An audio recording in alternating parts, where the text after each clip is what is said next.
ഇന്ന് പറയാൻ പോകുന്നത് കഴിഞ്ഞ വട്ടം പറഞ്ഞു നിർത്തിയത് പോസ്റ്റൽ ആർട്ടിക്കിൾസിൻ്റെ 8 ക്ലാസ്സസ് പറഞ്ഞായിരുന്നു. ഇനി 2 ക്ലാസ്സസ് ഉണ്ട്. അതിലാദ്യം രജിസ്റ്റേർഡ് ന്യൂസ് പേപ്പേഴ്സാണ്. രജിസ്റ്റേർഡ് ന്യൂസ് പേപ്പേഴ്സും പാഴ്സൽസും കൂടെ ആകുമ്പോഴത്തേക്കും അങ്ങ് തീരും ക്ലാസ്സസ് ഓഫ് പോസ്റ്റൽ ആർട്ടിക്കിൾസ് എന്ന സെക്ഷൻ. അപ്പം രജിസ്റ്റേർഡ് ന്യൂസ് പേപ്പേഴ്സിൻ്റെ കേസിൽ ആദ്യത്തെ ചോദ്യത്തിൻ്റെ മാക്സിമം വെയിറ്റ് എത്രയാണ്? 5 കിലോഗ്രാം. പിന്നെ വരുന്നത് എന്താണ് രജിസ്റ്റേർഡ് ന്യൂസ് പേപ്പർ എന്ന് പറഞ്ഞു കഴിഞ്ഞാൽ അത് ഏതൊരു പബ്ലിക്കേഷനും അതിനകത്ത് ന്യൂസുകളൊക്കെ വരാം. സ്പോർട്സ് ന്യൂസുകൾ, പൊളിറ്റിക്കൽ ന്യൂസുകൾ, കറണ്ടായിട്ടുള്ള ടോപ്പിക്സുകൾ. അതിനകത്ത് പരസ്യം വരാം, പരസ്യം വരാതിരിക്കാം. പിന്നെ ഇതൊന്നും നമ്മൾ ഓർത്തിരുന്നില്ലെങ്കിലും ഓർത്തിരിക്കാനുള്ള ഇമ്പോർട്ടൻറ്റ് പോർഷൻ എന്ന് പറയുന്നത് ഈ ഒരു രജിസ്റ്റേർഡ് ന്യൂസ് പേപ്പർ എന്ന് പറയുന്ന publication it is published in large numbers at intervals of not more than 31 days. 31 ദിവസത്തിൽ കൂടാതെ ലാർജ് നമ്പറിൽ അത് പബ്ലിഷ് ചെയ്തുകൊണ്ടിരിക്കണം. ആ ഇൻ്റർവൽസിൽ 31 ദിവസത്തിൽ കൂടാതെയുള്ള ആ ഇൻ്റർവലിൽ ലാർജ് നമ്പർ അതിങ്ങനെ പബ്ലിഷ് ചെയ്തുകൊണ്ടിരിക്കണം. പിന്നെ അതിൻ്റെ സബ്സ്ക്രൈബേഴ്സ് മിനിമം 50 സബ്സ്ക്രൈബേഴ്സ് ഉണ്ടാവണം. അല്ല കണ്ട തുക്കട പത്രങ്ങളെ ഒന്നും ഈ രജിസ്റ്റേർഡ് ന്യൂസ് പേപ്പേഴ്സ് പെടുത്തത്തില്ലെന്നർത്ഥം. പിന്നെ കുറച്ച് കണ്ടീഷൻസ് പറയുന്നു. അപ്പോൾ എന്താണ് രജിസ്റ്റേർഡ് ന്യൂസ് പേപ്പർ എന്ന് പറഞ്ഞു. ഈ കണ്ടീഷൻസ് നമ്മൾ പോസ്റ്റ് ഓഫീസ് വെക്കുന്ന കണ്ടീഷൻസ്, അതായത് it should be registered with registrar of newspapers India. Registrar of news papers ഇന്ത്യയിൽ രജിസ്റ്റർ ചെയ്തിരിക്കണം. It should be registered with superintendent or senior superintendent of post offices in the postal division in which it is published. അതായത് അത് registrar of news പേപ്പേഴ്സിൽ register ചെയ്തൊരു news paper ആയിരിക്കും, അല്ലെങ്കിൽ ഒരു publication ആയിരിക്കണം. പിന്നെ അത് പബ്ലിഷ് ചെയ്യുന്ന ആ ഒരു പർട്ടിക്കുലർ ഡിവിഷനിലുള്ള സൂപ്പറിൻ്റെ അടുത്തോ അല്ലെങ്കിൽ സീനിയർ സൂപ്രണ്ട് പോസ്റ്റ് ഓഫീസിലോ അത് രജിസ്റ്റർ ചെയ്തിരിക്കണം.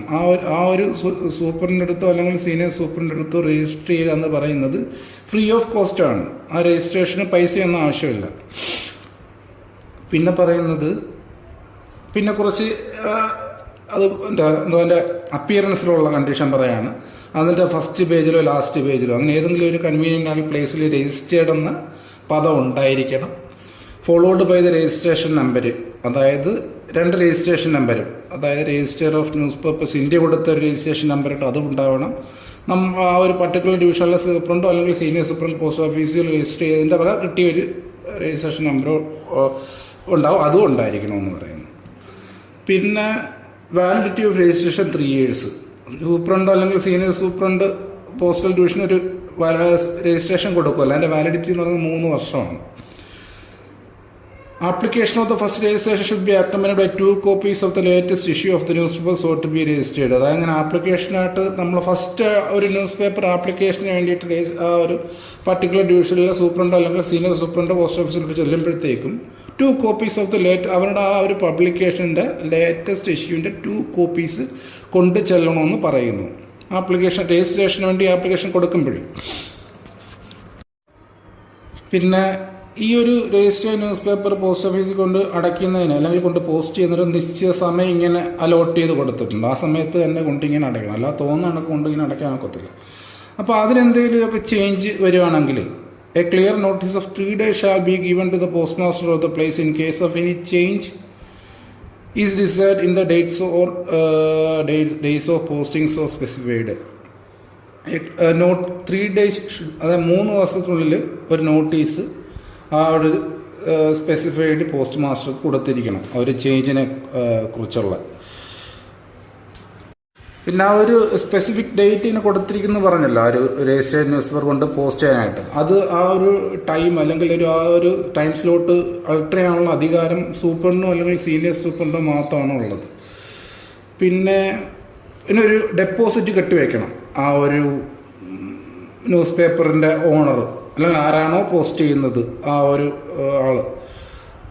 അതായത് 1 മാസത്തെ പോസ്റ്റേജ് അവർ ഡെപ്പോസിറ്റ്, സെക്യൂരിറ്റി ഡെപ്പോസിറ്റ് ആയിട്ട് അവർ കെട്ടിവെക്കണം.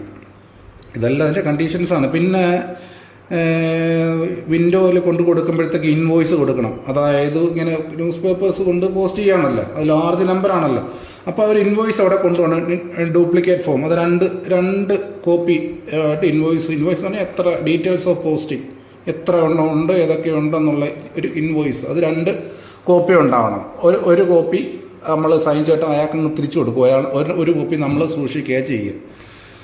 പിന്നെ അങ്ങനെ ഈ ഇൻവോയ്സ് നമ്മൾ മേടിച്ച് വെക്കുമല്ലേ, കാണാൻ മേടിച്ച് വെക്കുന്നതല്ല. ആ ഇൻവോയ്സ് വെച്ചിട്ടാണ് നമ്മൾ മാസം മാസം ബില്ല് പ്രിപ്പയർ ചെയ്ത് അങ്ങനെ അവർക്ക് കൊടുക്കുന്നത്. ആ ഒരു ബില്ലെന്ന് പറയുന്നത് ബില്ല് 7 ദിവസത്തിനുള്ളിൽ അവർ അത് അടച്ചിരിക്കണം ആ ബില്ല്, അല്ലെങ്കിൽ അവരുടെ ലൈസൻസ് ഒക്കെ ക്യാൻസൽ ചെയ്യാൻ പറ്റും.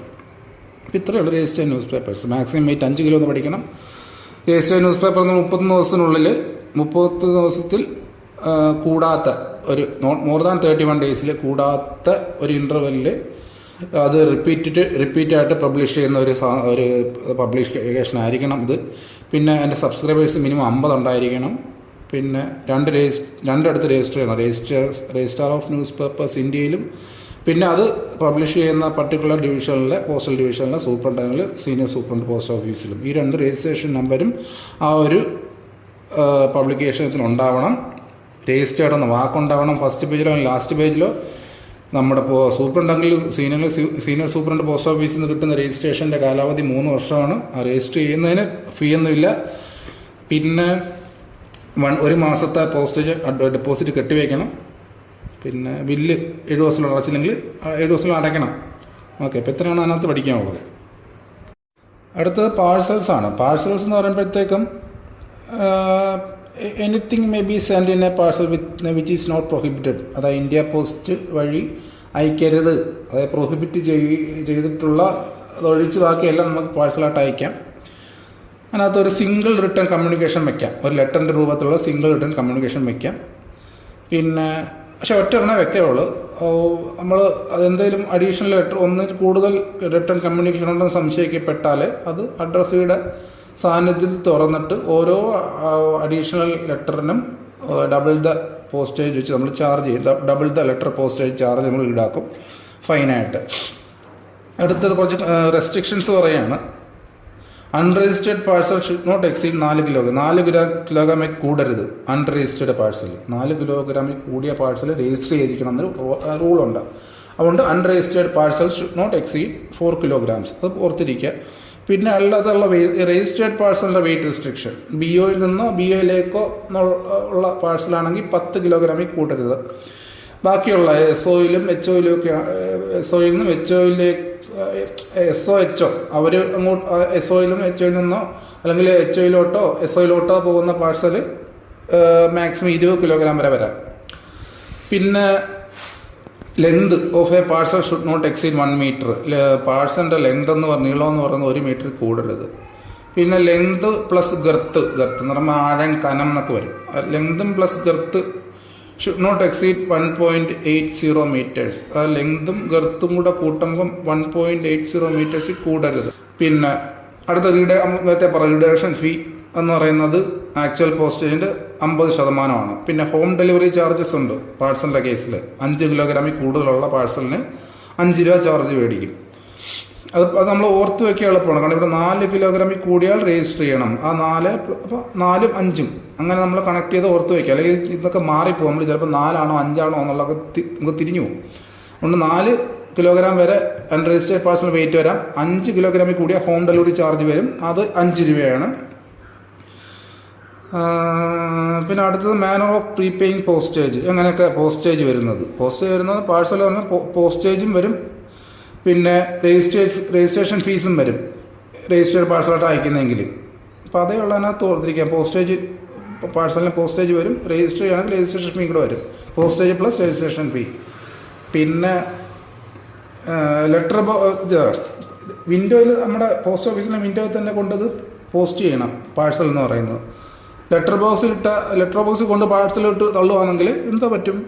അതായത് അത് രജിസ്റ്റേർഡ് പാഴ്സലായിട്ട് കരുതപ്പെടും. ഇപ്പോൾ ചിലപ്പോൾ അൺരജിസ്റ്റേർഡ് പാഴ്സലായിട്ട് അയക്കാനായിരിക്കും ഉദ്ദേശിക്കുന്നത്. അതവിടെ കൊണ്ട് ലെറ്റർ ബോക്സിൽ ഇട്ടാൽ അത് രജിസ്റ്റേർഡ് പാഴ്സലായിട്ട് കണക്കാക്കുകയാണ് ചെയ്യുന്നത്. പിന്നെ എന്തെങ്കിലും ബ്രീച്ച് ഓഫ് കണ്ടീഷൻ ഉണ്ടെങ്കിൽ പാഴ്സൽ കൊണ്ടുവരും. അതിനകത്ത് നമ്മൾ പറഞ്ഞിരിക്കുന്ന എന്തെങ്കിലും കണ്ടീഷൻസ് ബ്രീച്ച് ചെയ്യായിട്ടുള്ള സൈസോ അല്ലെങ്കിൽ അത് നമ്മൾ എന്തായാലും പ്രൊഹിബിറ്റ് ചെയ്ത ആർട്ടുകളോ ഒക്കെ അതിനകത്ത് ഉൾക്കൊണ്ടിട്ടുണ്ടെങ്കിൽ അതിൻ്റെ കണ്ടീഷൻ എന്ന് പറയുന്നത് എന്തോ ചെയ്യുന്നു ചോദിച്ചാൽ it will not be forwarded എന്നാണ് പറയുന്നത്. ഓക്കെ, അപ്പോൾ ഇത്രയാകുമ്പോഴത്തേക്കും പാഴ്സലിൻ്റെ കാര്യം കഴിഞ്ഞ്. ഇതിനകത്ത് ഓർത്തിരിക്കേണ്ടത് മറ്റെന്തുവാ ഇതിൻ്റെ കണ്ടീഷൻസാണ്. 4 കിലോഗ്രാമിൽ കൂടരുത് അൺരജിസ്റ്റേർഡ് പാഴ്സൽ. പിന്നെ രജിസ്റ്റേർഡ് പാഴ്സൽ 10 കിലോഗ്രാമിൽ കൂടുതൽ BO ആയിട്ട് ബന്ധപ്പെട്ട് നിൽക്കുന്ന SOയും HO ബാക്കിയുള്ള ഓഫീസുകളുമായിട്ട് ബന്ധപ്പെട്ടിരിക്കുന്ന പാഴ്സൽ 20 കിലോഗ്രാം വരെ വരാം. ഏത് പാഴ്സൽ? Registered parcel.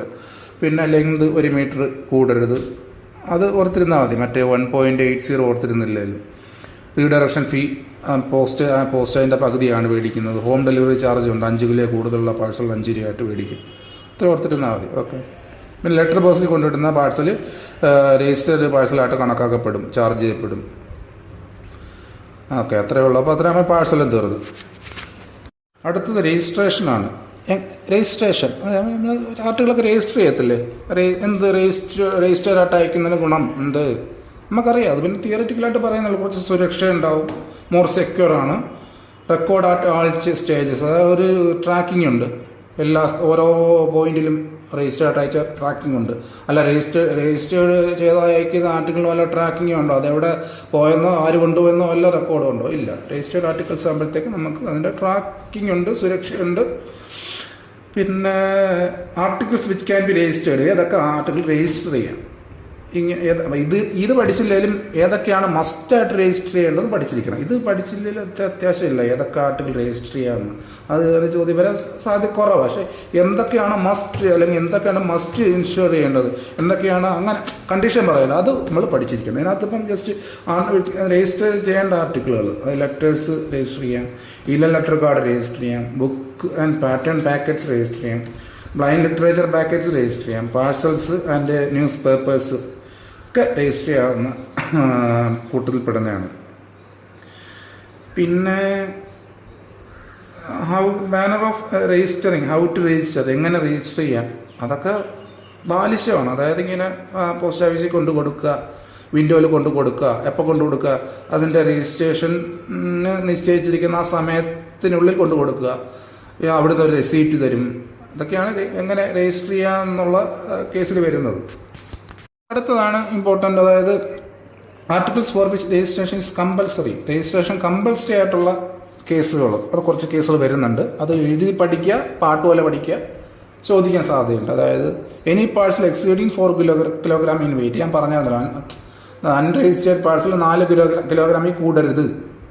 അപ്പോൾ അത് പഠിക്കുക വഴി വേറെ പോയിന്റിലൂടെ പഠിക്കാം. 4 ഗ്രാമിൽ കൂടിക്കഴിഞ്ഞാൽ അത് must be registered. Any parcel exceeding 4 kilogram in weight, അത് രജിസ്റ്റർ ചെയ്തിരിക്കണം. എനി ഇൻഷുർഡ് ആർട്ടിക്കിൾ, ഏതൊരു ഇൻഷുർഡ് ആർട്ടിക്കിൾ ആയാലും അത് രജിസ്റ്റർ ചെയ്തിരിക്കണം. Any parcel addressed to place for which a customs declaration is required. ഏതെങ്കിലും സ്ഥലത്തോട്ട് ഒരു പാഴ്സൽ പോകണം, ആ പാഴ്സൽ പോകുന്ന സ്ഥലത്ത് ഒരു കസ്റ്റംസ് ഡിക്ലറേഷൻ്റെ പരിപാടികളൊക്കെ നടക്കുന്നതാണ് എന്നുള്ളതെങ്കിൽ അവിടേക്ക് പോകുന്ന പാഴ്സൽ രജിസ്റ്റർ അയക്കാൻ നോക്കും. Any article containing valuable like postage or other stamps or cheque, bank note, bill of exchange, hundi, bank post bill or the like. അതായത് ഏതെങ്കിലും ആർട്ടിക്കിൾ അത് കണ്ടെയ്ൻ ചെയ്യുന്നു. ഏതൊക്കെ? ഈ സ്റ്റാമ്പുകൾ, ചെക്കുകൾ, bank note, bill of exchange, hundi, bank post bill, ഇതുപോലൊക്കെ. ഹണ്ടി ഞാൻ പറഞ്ഞു തന്നിട്ടുണ്ട്, അത് ചെക്ക് പോലത്തെ സാധനമാണ്. അപ്പോൾ ഇതൊക്കെ ഉള്ള ആർട്ടിക്കിളുകൾ മസ്റ്റ് ബി രജിസ്റ്റേർഡ് ആയിരിക്കണം. പിന്നെ any article bearing the word registered on the cover, ഏതൊരു ആർട്ടിക്കിളിൻ്റെ മണ്ടയ്ക്ക് രജിസ്റ്റേർഡ് നെയ്യിട്ടുണ്ടോ അതെല്ലാം രജിസ്റ്റർ ചെയ്തിരിക്കണം. പിന്നെ any registered articles which is reposted after have been delivered, അതായത് ഒരു രജിസ്റ്റേർഡ് ആർട്ടിക്കിൾ റീപോസ്റ്റ് ചെയ്യുമ്പോൾ, അതിൻ്റെ ഡെലിവറി കഴിഞ്ഞ ശേഷം ഒരു രജിസ്റ്റേർഡ് ആർട്ടിക്കിൾ റീപോസ്റ്റ് ചെയ്യുമ്പോൾ അത് രജിസ്റ്റർ ചെയ്തിരിക്കണം. പിന്നെ ഏതൊരു വാല്യൂ പേയബിൾ ആർട്ടിക്കിളും രജിസ്റ്റർ ചെയ്തിരിക്കണം. Any parcel posted in the letter box, അത് നേരത്തെ പറഞ്ഞു, ലെറ്റർ ബോക്സിൽ ഇട്ട പാഴ്സൽ രജിസ്റ്റർ ചെയ്തിരിക്കണം. Any parcels addressed to Nepal and Bhutan, നേപ്പാളും ഭൂട്ടാനിലോട്ട് അയക്കുന്ന ഏതൊരു പാഴ്സലും രജിസ്റ്റർ ചെയ്തിരിക്കണം. ഇത്രയാണ് രജിസ്ട്രേഷൻ ഇസ് കമ്പൽസറി കണ്ടീഷൻ. അടുത്തത് ഇൻഷുറൻസ് ആണ്. ഇൻഷുറൻസ് പറഞ്ഞാൽ ഇൻഷുർഡ് ആർട്ടിക്കിൾ എന്ന് പറയുമ്പോഴത്തേക്ക് അതിന് നമുക്ക് ഒരു സാധനം അയക്കുമ്പോൾ ഉള്ള റിസ്കുകൾ കുറയും. ഇതിനകത്ത് ഒരു ഇൻഷുറൻസ് ഫീ ഉണ്ട്. അതിനകത്ത് 3 ചാർജസ് വരും. പോസ്റ്റേജ് ചാർജ് വരും, പിന്നെ രജിസ്ട്രേഷൻ ചാർജ് വരും, പിന്നെ ഇൻഷുറൻസ് ഫീ വരും. പിന്നെ ഇതിനകത്ത് പറയുന്നത് മാക്സിമം ലിമിറ്റാണ്, ഇൻഷുറൻസിൻ്റെ മാക്സിമം ലിമിറ്റ്. ബ്രാഞ്ച് ഓഫീസിൽ ബുക്ക് ചെയ്ത up to the value of ₹600 for article, അത് ബ്രാഞ്ച് ഓഫീസിൽ ബുക്ക് ചെയ്ത ആർട്ടിക്കിളാണെങ്കിൽ മാക്സിമം 600 രൂപ വരെ. ബാക്കിയുള്ള ഓഫീസുകളിലാണ് 1 ലക്ഷം രൂപ വരെ നമുക്ക് ഇൻഷുർ ചെയ്യാം. പിന്നെ കറൻസി നോട്ട് ലിമിറ്റ് എന്ന് പറഞ്ഞാൽ 20,000 രൂപ വരെയാണ് കറൻസി നോട്ട് എന്ന് പറയാൻ അറിയാമല്ലോ, കറൻസി നോട്ടൊക്കെ ഈക്വൽ വാല്യൂവിന് ഇൻഷുർ ചെയ്യേണ്ടതാണ്. അപ്പോൾ 20,000 രൂപയാണ് മാക്സിമം ലിമിറ്റ്. അതിൻ്റെ അർത്ഥം എന്ന് പറയുന്നത് 20,000 രൂപ വരെയുള്ള കറൻസി നോട്ടുകൾ ഇൻഷുർ ചെയ്യാവുന്നതാണ്. പിന്നെ പറയുന്ന അക്നോളജ്മെൻറ്റ് ഇൻഷുർഡ് ആർട്ടിക്കിൾസിന് മസ്റ്റാണ്. അതിന് ഫീ ഒന്നുമില്ല, പക്ഷേ അക്നോളജ്മെൻറ്റ് വേണം. പിന്നെ insured value shall not exceed the real value. അതായത് ഏതൊരു ഇപ്പോൾ ഒരു സാധനം അയക്കുകയാണ്, അതിൻ്റെ ആ ഒരു അയക്കുന്ന സാധനത്തിൻ്റെ വാല്യൂക്കാൾ, അതായത് കണ്ടൻറ്റിൻ്റെ വാല്യൂവിനേക്കാൾ കൂടിയ വാല്യൂവിന് ഇൻഷുർ ചെയ്യാൻ ഒക്കത്തില്ല എന്നർത്ഥം. പിന്നെ articles containing gold, coin or bullion, government currency notes or bank notes or any combination of these shall be insure for the actual value of the contents. നേരത്തെ പറഞ്ഞല്ലോ, കറൻസി നോട്ടുകൾ, ഗോൾഡ്, കോയിന്, ബുള്ളിയന്, പിന്നെ ബാങ്ക് നോട്ട്സ്, കറൻസി നോട്ട്സ്, പിന്നെ അങ്ങനെയുള്ള കാര്യങ്ങളൊക്കെ actual value അത് എത്ര ഉണ്ടോ അത്ര ഈക്വൽ വാല്യൂന് നമ്മൾ ഇൻഷുർ ചെയ്യണം. ഓക്കെ. അടുത്തത് പാക്കിങ്. എങ്ങനെയാണ് പാക്ക് ചെയ്യേണ്ടത്? ഇൻഷുർഡ് ആർട്ടിക്കിൾ എന്ന് പറയുമ്പോഴത്തേക്ക് ഒരു സ്ട്രോങ് കവറിലൊക്കെ ഇട്ട് പാക്ക് ചെയ്യണം. പിന്നെ സീലൊക്കെ ചെയ്തിട്ട് എന്ന് വെച്ച് കഴിഞ്ഞാൽ അതിൻ്റെ സീല് പൊട്ടിക്കുകയോ അല്ലെങ്കിൽ അത് ഒരാൾ പൊട്ടിച്ചെടുക്കുകയാണെങ്കിൽ നമുക്ക് അറിയാൻ പറ്റണം അതിനകത്തൊരു വയലേഷൻ നടന്നിട്ടുണ്ട്, അതിങ്ങനെ പൊട്ടിച്ചാരോ എടുത്തിട്ടുണ്ടെന്ന് എന്ന് മനസ്സിലാക്കാത്ത രീതിയിൽ വേണം അത് പാക്ക് ചെയ്യാനായിട്ട്, സീലിംഗ് ഒക്കെ ചെയ്ത് ഫൈനായിട്ട്. പിന്നെ മാനർ ഓഫ് ഇൻഷുറിങ്, അടുത്ത ഇൻഷുർ ചെയ്യേണ്ട രീതി അത് നേരത്തെ വിൻഡോയിൽ കൊണ്ട് ചെല്ലുക,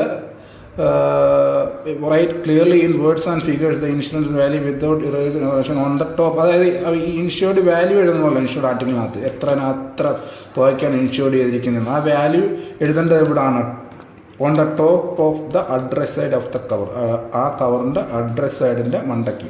അത് പഠിച്ചോ ചിലപ്പോൾ ചോദിക്കാൻ സാധ്യതയുണ്ട്. അങ്ങനെ വേർഡ്സിലും ഫിഗേഴ്സിലും എഴുതി വെക്കണം എത്ര തുകയ്ക്കാണ് ഇൻഷുർ ചെയ്തിരിക്കുന്നതെന്ന്. അപ്പോൾ നമ്മൾ റെസിപ്റ്റൊക്കെ കൊടുക്കും. പിന്നെ ഇതിൻ്റെ ഈ കണ്ടൻറ്റുകൾ ലോസായി കഴിഞ്ഞാൽ അല്ലെങ്കിൽ കോമ്പൻസേഷൻ കൊടുക്കുന്നത്, ഇപ്പോൾ എന്തെങ്കിലും പ്രശ്നങ്ങൾ സംഭവിച്ച് അപ്പോൾ അതിനകത്ത് കുറച്ച് കണ്ടീഷൻസൊക്കെ ഉണ്ട്. എല്ലാ വട്ടവും നമ്മളതൊരു അങ്ങനെ അതിൻ്റെ സാധനം ലോസായി പോയെന്ന് പറഞ്ഞൊരു ആപ്ലിക്കേഷൻ ഇൻറ്റിമേഷൻ കൊടുത്തു, ഇങ്ങനെ ഇൻറ്റിമേഷൻ ഓഫ് ലോസ് കൊടുത്ത് പോസ്റ്റ് ഓഫീസിന് ഇങ്ങനെ സാധനം നഷ്ടപ്പെട്ടിട്ടുണ്ടെന്നൊക്കെ പറഞ്ഞാൽ എല്ലാ കേസിലും ഒന്നും കിട്ടത്തില്ല. അവർ എൻക്വയറി നടത്തിയിട്ട് അഡ്രസ്സിയുടെ ഭാഗത്തുനിന്നുള്ള തെറ്റുകൾ കൊണ്ടാണ് ആ ലോസൊക്കെ സംഭവിച്ചിട്ടുള്ളതെങ്കിൽ കോമ്പൻസേഷൻ കൊടുക്കത്തില്ല. അല്ലാതെ നമ്മുടെ ഭാഗത്തു നിന്നുള്ള എന്തെങ്കിലും പ്രശ്നങ്ങൾ അല്ലെങ്കിൽ ജെന്യൂൻ ആയിട്ടുള്ള റീസൺ ഉണ്ടെങ്കിലാണ് ആ ഒരു കോമ്പൻസേഷൻ കിട്ടുന്നത് അയാൾക്ക്. Missed incorrectness and incompleteness of address written by the sender. അതായത് സെൻറ്റർ തെറ്റായിട്ടും ഇൻകംപ്ലീറ്റ് ആയിട്ടൊക്കെ അഡ്രസ്സ് എഴുതിയത് മൂലമുണ്ടായ നഷ്ടം, മിസ് ഡെലിവറിക്കൊന്നും കോമ്പൻസേഷൻ കിട്ടത്തില്ല. പിന്നെ ആ പ്രത്യേക സമയമുണ്ട്, വിത്തിൻ 3 months ഓഫ് ആ ഒരു 3 മാസത്തിനുള്ളിൽ അതിൻ്റെ ഇൻറ്റിമേഷൻ പോസ്റ്റ് ഓഫീസിൽ കിട്ടണം. Where the sender has not given the intimation of the loss within 3 months from the date of posting. Date of പോസ്റ്റിങ്ങിൻ്റെ 3 മാസത്തിനുള്ളിൽ ആ ഒരു നഷ്ടപ്പെട്ട ഇൻറ്റിമേഷൻ പോസ്റ്റ് ഓഫീസിന് കിട്ടണം. അല്ലാത്ത പക്ഷം അതിനൊന്നും ഒരു കോമ്പൻസേഷൻ കിട്ടത്തില്ല. അങ്ങനെ ഒരുപാട് കേസുകളുണ്ട്. പിന്നെ പറയുന്നത് cases in which insurance is compulsory. Insurance compulsory ആയിട്ടുള്ള കേസ്, അതായത് കോയിന്, ബുള്ളിയന്, platinum, precious stones, jewellery, government currency, note or bank notes, articles of gold or silver. പാട്ട് പോലെ പഠിച്ചു വെക്കേണ്ടതാണ്. മസ്റ്റ് ഇൻഷുർഡ് ആവേണ്ടത് കോയിന്, ബുള്ളിയന്, platinum, precious stones, jewellery, government currency, notes or bank notes and articles of gold or silver. പിന്നെ വേറെ condition പറയുന്നത് 1500 രൂപ കൂടുതലുള്ള VP ആർട്ടിക്കിൾസ്, എമൗണ്ട് 1500 രൂപ കൂടുതലുള്ള VP ആർട്ടിക്കിൾസ് ഇൻഷുർ ചെയ്യണമെന്ന് പറയുന്നു. പക്ഷേ അതിനകത്ത് ചെറിയ കേസുണ്ട്. അങ്ങനെ 1500 രൂപ കൂടുതലുള്ള VP ആർട്ടിക്കിൾസിനകത്ത് ഉള്ളത് വിലയില്ലാത്ത ഒരു ഐറ്റം ആണെങ്കിൽ, റെസീപ്റ്റുകൾ, ബില്ലുകൾ, ഇൻവോയ്സുകൾ, അങ്ങനെയുള്ള കാര്യങ്ങളാണെങ്കിൽ നോ ഇൻട്രിൻസിക് വാല്യൂ, അങ്ങനെയുള്ള ഇൻട്രിൻസിക് വാല്യൂ ഒന്നും ഇല്ലാത്ത സാധനങ്ങളാണെങ്കിൽ ഇൻഷുർ ചെയ്യേണ്ട. അല്ലാത്ത പക്ഷത്തിന് 1500 കൂടുതലുള്ള VP ആർട്ടിക്കിൾസ് ഇൻഷുർ ചെയ്യുന്നവരാണ്. Value payable article. Value payable article എന്ന് അറിയാമല്ലോ. ഇപ്പോൾ നമ്മൾ പോസ്റ്റ് ഓഫീസ് വഴി നമ്മൾ ഒരു അഡ്രസ്സിലെ കൊണ്ട് അത് വാല്യൂ പേബിൾ ആർട്ടിക്കിൾ കൊടുത്തിട്ട് അവരെ പൈസ മേടിച്ചിട്ട് അത് അയച്ച ആർക്കാണോ ആ സെൻറ്റർക്ക് മണി ഓർഡറായിട്ട് അയച്ചു കൊടുക്കും. അപ്പോൾ എന്തെങ്കിലും കച്ചവടം നടത്തുന്ന പോലൊക്കെ അവർക്ക് അവരുടെ എന്തെങ്കിലും സാധനങ്ങൾ അയച്ചു കൊടുത്തിട്ട് അതിൻ്റെ വാല്യൂ അവർക്ക് കളക്ട് ചെയ്യാൻ പറ്റും. ഇപ്പോൾ ബുക്കുകൾ അയച്ചു കൊടുത്തിട്ട് ആ ബുക്കിൻ്റെ വാല്യൂ ഇങ്ങനെ കളക്ട് ചെയ്യാൻ പറ്റും ഈ ബുക്കിൻ്റെ ഓണേഴ്സിന്, അല്ല പബ്ലിഷേഴ്സിന്. അതുപോലുള്ള സർവീസാണ് വാല്യുബിൾ ആർട്ടിക്കിൾ. ഇതിനകത്ത് എന്തൊക്കെയാണ് വാല്യുബിൾ ആർട്ടിക്കിളായിട്ട് അയക്കാൻ പറ്റുന്നത്? രജിസ്റ്റേർഡ് പാഴ്സലുകൾ, രജിസ്റ്റേർഡ് ലെറ്റേഴ്സുകൾ, registered book packets, newspapers, ഇതൊക്കെ നമുക്ക് വാല്യുബിൾ ആർട്ടിക്കിൾസ് ആയിട്ട് അയക്കാവുന്നതാണ്. പിന്നെ മാക്സിമം വി പി എമൗണ്ട്, അത് ഇമ്പോർട്ടൻറ്റ് ചോദ്യമാണ്. വി പി എമൗണ്ടിൻ്റെ മാക്സിമം ലിമിറ്റ് എത്രയാണ്? 5000 രൂപയാണ്. പിന്നെ 1500 കൂടുതലാണെങ്കിൽ വി പി ഇൻഷുർ ചെയ്യണം. ഇപ്പോൾ പറഞ്ഞതേ ഉള്ളൂ. പിന്നെ പറയാനുള്ളത് ഇത് V P valuable postal articles and be posted. അത് പോസ്റ്റ് ചെയ്യാൻ എവിടെയൊക്കെയാണ് പോസ്റ്റ് ചെയ്യാൻ പറ്റുന്നത്? At any post office that is money order office for transmission to any other post office that is money order office. അതായത് money order സൗകര്യമുള്ള ഏതൊരു post ഓഫീസിൽ നിന്നും മണി ഓർഡർ സൗകര്യമുള്ള ഏതൊരു പോസ്റ്റ് ഓഫീസിലേക്ക് വാല്യുബിൾ ആർട്ടിക്കിൾസ് നമുക്ക് പോസ്റ്റ് ചെയ്യാൻ പറ്റും. പിന്നെ കൗണ്ടറിൽ നമുക്ക് പ്രസൻറ്റ് ചെയ്യാം. ആ പോസ്റ്റ് ഓഫീസിൻ്റെ കൗണ്ടറിൽ പ്രസൻറ്റ് ചെയ്യുക, ഒരു റെസിപ്റ്റ് കിട്ടും. പിന്നെ ഇതിനകത്ത് കുറച്ച് സെൻറ്റർ അയക്കുന്ന ആൾ ചെയ്യേണ്ട ചില കാര്യങ്ങളാണ് പറയുന്നത്. അപ്പർ ലെഫ്റ്റ് ഹാൻഡ് കോർണർ, മുകളിലത്തെ അപ്പർ ലെഫ്റ്റ് ഹാൻഡ് കോർണറിനകത്ത് വി പി എന്ന് എഴുതണം. ഫോളോഡ് ബൈ എത്ര അതിൻ്റെ ഫിഗേഴ്സ് എഴുതണം. അതിൻ്റെ തുക എത്ര വി പി തുക, അത് ഫിഗേഴ്സിൽ എഴുതണം, വേർഡ്സിലും എഴുതണം. പിന്നെ in the lower left hand corner, ഇതൊക്കെ പറയുമ്പോൾ ആലോചിച്ചാണ് ലോവർ ലെഫ്റ്റ് ഹാൻഡ് കോർണറൊക്കെ എവിടെ വരുമെന്ന്. ലോവർ ലെഫ്റ്റ് ഹാൻഡ് കോർണറിൽ സെൻറ്ററിൻ്റെ പേരും അഡ്രസ്സും, അതൊക്കെ ഈ സെൻറ്റർ ചെയ്യേണ്ട കാര്യങ്ങളാണ്. പിന്നെ അടുത്തത് booking of valuable articles in ബൾക്കായിട്ട് വാല്യുബിൾ ആർട്ടിക്കിൾസ് ബുക്ക് ചെയ്യാനുള്ള സൗകര്യം, അതായത് ഫേംസിനൊക്കെ വേണ്ടിയിട്ട്, ഈ കമ്പനിക്കാർക്ക് വേണ്ടിയിട്ട്. അപ്പോൾ അങ്ങനെയുള്ള സൗകര്യം കൊടുക്കണമെങ്കിൽ അത് ഒരു എക്സ്ട്രാ ചാർജും മേടിക്കാൻ നമ്മൾ ആ സൗകര്യം ചെയ്ത് കൊടുക്കും. അപ്പോൾ അതിനൊരു കണ്ടീഷനുണ്ട്. എപ്പോഴും ബൾക്കായിട്ടുള്ളതിന് നമ്മളൊരു കണ്ടീഷൻ വെക്കാറുണ്ടല്ലോ. At least 10 uninsured valuable articles daily, അതായത് ഡെയിലി കുറഞ്ഞത് 10 അൺഇൻഷ്യൂർഡ് ആയിട്ടുള്ള വാല്യുബിൾ ആർട്ടിക്കിൾസ് എങ്കിലും വേണം. അങ്ങനെയുള്ള സൗകര്യം ഒരു ഫേമിനോ അല്ലെങ്കിൽ ആൾക്കാർക്കോ അല്ല സ്ഥാപനത്തിനോ കൊടുക്കണമെങ്കിൽ. അപ്പോൾ അതിനകത്ത് minimum 10 uninsured valuable article daily ഓർത്തിരിക്കുക. പിന്നെ അടുത്ത detention in office of delivery and levy of demurrage, അതായത് വി പി വന്ന് ആ ഒരു അഡ്രസ്സിലേക്ക് കൈപ്പറ്റാൻ പറ്റിയില്ല, എത്ര നാൾ ഓഫീസിൽ ഇരിക്കും, വല്ല ഫീ വല്ല ഉണ്ടോ ഇരിക്കുന്നതിന്. അപ്പോൾ അതിൻ്റെ ഉത്തരവെന്ന് പറയുന്നത് 7 ദിവസം ഇരിക്കും. പിന്നെ ആപ്ലിക്കേഷൻ തരികയാണെങ്കിൽ ഒരു 7 ദിവസം കൂടെ വെക്കണം എന്ന് പറഞ്ഞാൽ ആപ്ലിക്കേഷൻ കിട്ടുവാണെങ്കിൽ ഒരു 7 ദിവസം കൂടെ വയ്ക്കും. പക്ഷേ 8ാമത്തെ ദിവസം തൊട്ട് ഒരു വെയർ ഹൗസിംഗ് ചാർജ് അല്ലെങ്കിൽ ഡീമറേജ് ഫീ മേടിക്കും. അത് വി പി ലെറ്ററിൻ്റെ കേസാണെങ്കിൽ 2 രൂപ പെർ ഡേ ആണ്. വി പി പാഴ്സലിൻ്റെ കേസാണെങ്കിൽ 3 രൂപ പെർ ഡേ ആണ്. അത് ഇവർ ഇമ്പോർട്ടൻ്റ് ആയിട്ടുള്ള കാര്യമാണ്. വി പി വന്ന് കൈപ്പറ്റാൻ പറ്റില്ല, 7 ദിവസം ഇരിക്കും. പിന്നെ ആപ്ലിക്കേഷൻ കൊടുക്കണം, ഒരു 7 ദിവസം കൂടെ വെച്ചേക്കും. പക്ഷേ 8ാമത്തെ ദിവസം തൊട്ട് വെയർ ഹൗസിംഗ് ചാർജ് അല്ലെങ്കിൽ ഡീമറേജ് ഫീ മേടിക്കും. അത് 2, 3 വി പി എല്ലിനാണെങ്കിൽ 2 രൂപ, വി പി പിക്കാണെങ്കിൽ 3 രൂപ പെർ ഡേ ആണ്. അടുത്തത് ഇത്രയും പോർഷനിൽ നിന്നുള്ള ക്വസ്റ്റ്യൻസ് ആണ്. What is the late fee for renewal of registration of news papers application is received after the validity period of registration. അതായത് രജിസ്ട്രേഷൻ ഓഫ് ന്യൂസ് പേപ്പേഴ്സിൻ്റെ രജിസ്ട്രേഷൻ്റെ വാലിഡിറ്റി കഴിഞ്ഞ് റിന്യൂവൽ ചെയ്യണം. റിന്യൂവൽ ചെയ്യുമ്പോഴത്തേക്കും അങ്ങനെ ലേറ്റ് ഫീ എത്രയാണ്? റിന്യൂവൽ താമസിച്ചാണ് ചെന്നതെങ്കിൽ ഉത്തരം 100 രൂപ എന്നാണ് ഉത്തരം. പിന്നെ what is the postage rate of book pattern and sample packets. അത് ഞാൻ പറഞ്ഞോന്നറിയത്തില്ല മുമ്പ്. ബുക്ക് പാറ്റേൺ ആൻഡ് സാമ്പിൾ പാക്കറ്റ്സിൻ്റെ റേറ്റ്, പോസ്റ്റേജ് റേറ്റ്, അതായത് അപ് ടു 50 ഗ്രാം വരെ 4 രൂപ, അഡീഷണൽ 50 ഗ്രാമിനും 3 രൂപ വെച്ചിട്ട്. പിന്നെ പോസ്റ്റേജ് പ്രിൻ്റഡ് പോസ്റ്റ് കാർഡിൻ്റെ ചാർജ് 6 രൂപ. പിന്നെ പറയുന്നത് ഇൻഷുറൻസിന് വേണ്ടിയിട്ട് four insurance the following articles can be accepted. Insure ചെയ്യാൻ വേണ്ടി ആർട്ടിക്കിൾസ് കൊണ്ടുവരുമ്പോഴത്തേക്കും ഫുള്ളി പ്രീപെയ്ഡ് ആയിരിക്കണം. അപ്പോൾ ഓപ്ഷൻസ് അൺപെയ്ഡ്, അണ്ടർപെയ്ഡ് എന്നൊക്കെ ഉണ്ട്. അപ്പോൾ ഫുള്ളി പ്രീപെയ്ഡ് എന്നാണ് ഉത്തരം. അടുത്ത what are the postage rates of പാഴ്സലിൻ്റെ പോസ്റ്റേജ് റേറ്റ് എത്ര? അപ്പോൾ ചിലത് ഇമ്പോർട്ടൻ്റ് ഉള്ളത് പഠിച്ചു വയ്ക്കുക. ഫസ്റ്റ് 500 ഗ്രാമിന് 19 രൂപ, അഡീഷണൽ 500 ഗ്രാമിനോ അതിൻ്റെ ഭാഗത്തിനോ 16 രൂപ. ഈ പാഴ്സലിൻ്റെ ഇമ്പോർട്ടൻ്റ് ആണ്. 19, 16. 500 ഗ്രാമിന് 19 രൂപയും അഡീഷണൽ 500 ഗ്രാമിന് 16 രൂപയാണ്. What is the extra charge for bulk booking of registered articles? Registered articles bulk book ചെയ്യുന്നതിന് എക്സ്ട്രാ ചാർജ് എത്രയാണ്? നോ എക്സ്ട്രാ ചാർജ് എന്നാണ് ഉത്തരം. അടുത്തത് what are the size conditions of an inland letter card in folded condition? Inland letter card fold ചെയ്തിരിക്കുമ്പോൾ ഉള്ള size condition എത്രയാണ്? Minimum 15.2 centimetre 9 centimetre, maximum 21 centimetre 10 centimetre. ഇത് എഴുതി വെച്ചിട്ട് പഠിക്കുക. അടുത്ത dimensions of post card. Post കാർഡിൻ്റെ ഡയമെൻഷൻ എന്താണെന്ന് വെച്ച് കഴിഞ്ഞാൽ 14 സെൻറ്റിമീറ്റർ 9 സെൻറ്റിമീറ്റർ. പിന്നെ അടുത്തത് ഇൻഷുറൻസിൻ്റെ acknowledgement charge for insurance free of ചാർജാണ്. അക്നോളജ്മെൻറ്റ് ഫ്രീ ആണ്. Where should the copies of registered ന്യൂസ് പേപ്പേഴ്സിൻ്റെ കോപ്പികൾ എവിടെയാണ് കൊണ്ട് കൊടുക്കേണ്ടത്, അതായത് പോസ്റ്റ് ചെയ്യേണ്ടത്? ഉത്തരം handed over at the post office window എന്നാണ് ഉത്തരം. പിന്നെ when bill in respect of registered ന്യൂസ് പേപ്പറിൻ്റെ ബില്ല് എപ്പോഴൊക്കെയാണ് എൻ്റെ ലൈസൻസിക്ക് അയച്ചു കൊടുക്കുന്നത്? നമ്മൾ ബില്ല് പ്രിപ്പയർ ചെയ്തേ ഇപ്പോഴൊക്കെയാണ് അയച്ചു കൊടുക്കുന്നത്? 16th and 1st of each, ഓരോ മാസത്തിലെ 16-ാം തീയതിയും 1-ാം തീയതിയും എന്നാണ് ഉത്തരം. പിന്നെ ചോദിക്കുന്നത് ആരാണ് രജിസ്റ്റേർഡ് ആർട്ടിക്കിൾസിൻ്റെ കേസിലുള്ള കോമ്പൻസേഷൻ പരിഹാരത്തുക, നഷ്ടപരിഹാരത്തുക കൊടുക്കുന്ന ആരാണത് സാങ്ഷൻ ചെയ്യുന്നത്? സൂപ്രണ്ട് അല്ലെങ്കിൽ സീനിയർ സൂപ്രണ്ടാണ് ഉത്തരം. പോസ്റ്റലിന് തന്നെ GK സെക്ഷൻ, പിന്നെ മാത്സ് സെക്ഷൻ, അതായത് പോസ്റ്റൽ എക്സാമിന് വരുന്ന GKയുടെ പോർഷൻസും മാത്സിൻ്റെ പോർഷൻസും ഒക്കെ കവർ ചെയ്യുന്ന എൻ്റെ തന്നെ ഒരു യൂട്യൂബ് ചാനലുണ്ട്. ആ ചാനലിൻ്റെ ലിങ്ക് ഞാൻ വീഡിയോയുടെ ഡിസ്ക്രിപ്ഷൻ ബോക്സിൽ കൊടുത്തിരിക്കാം. ആവശ്യമുള്ളവർ സബ്സ്ക്രൈബ് ചെയ്യുക, സപ്പോർട്ട് ചെയ്യുക. Okay, thank you.